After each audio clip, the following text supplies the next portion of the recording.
the Sacred Hills, the Black Snake Hills, the rolling bluffs of St. Joseph.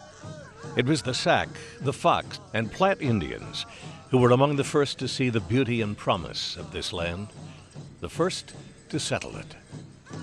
And as the primeval wilderness gave way, others pushed through, millions of them, like the thick current of the Missouri River, a force of nature. Most all the settlers who closed the West came through St. Joseph. These people were part of the greatest migration in human history. Lewis and Clark, Joseph Robidoux, Russells, Majors, and Waddell.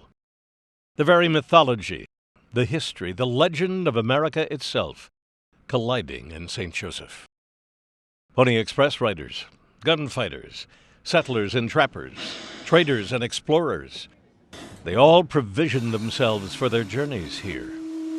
As an important steamboat port and the very last stop of the railroad, it was the beginning of the trails west. The risk-takers built, the population soared, St. Joseph became rich. And in the rush, in 1859, 2 German emigrants took their chance. Henry Krug Sr. and his brother William started a grocery store in St. Joseph. Like the city, it prospered and grew. They formed Henry Krug Meatpacking Company. Others like the Wyeths, the Toodles, the McCords also risked and built and had great fortune, great luck. A trading post became a city. Rude shacks gave way to grand homes, mansions, reflecting the newfound wealth of the inhabitants. Stockyards became one of the major livestock exchanges. A grain exchange was set up. Mercantile and jobbing houses rose. Wholesalers by the dozen. Banks, Get Beer, Big Chief tablets. A national identity emerged with national brands and national figures.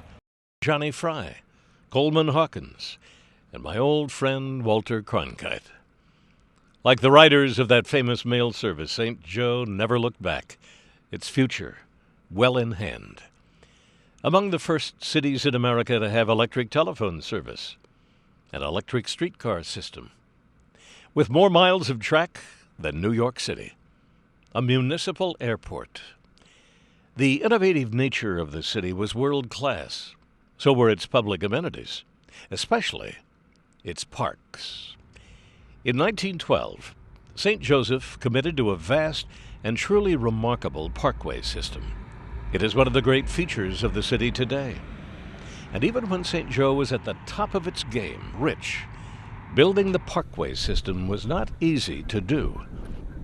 Among other things, the United States Supreme Court had to weigh in. Twice, St. Joseph achieved a remarkable breakthrough in public space because a hopeful city would not give up. The parkways were built. But the first park under the jurisdiction of the Parks Board was Krug Park.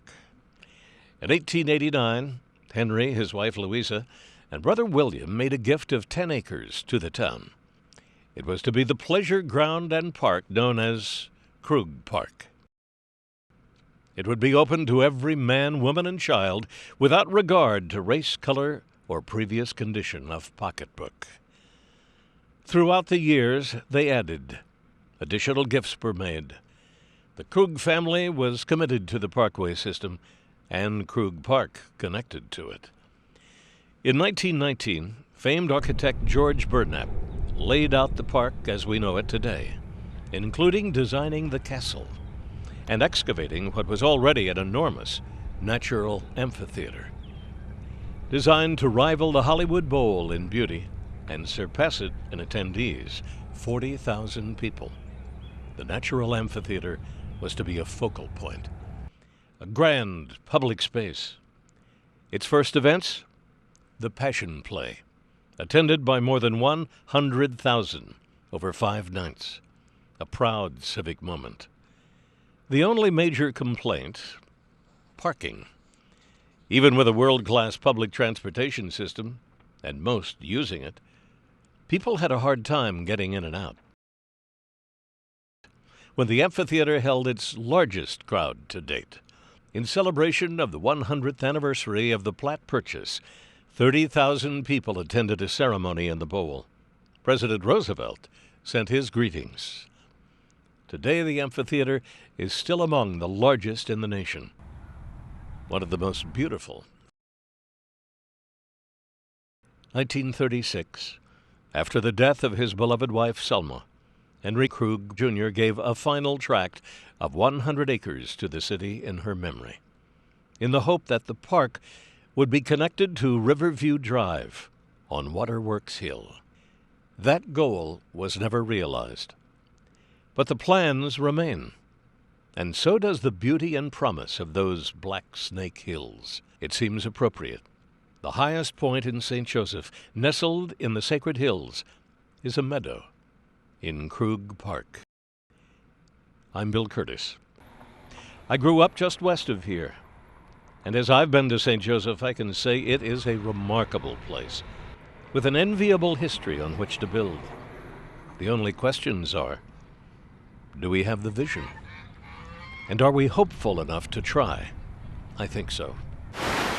As your native son Walter Cronkite used to say, and that's the way it is. Good luck, St. Joseph.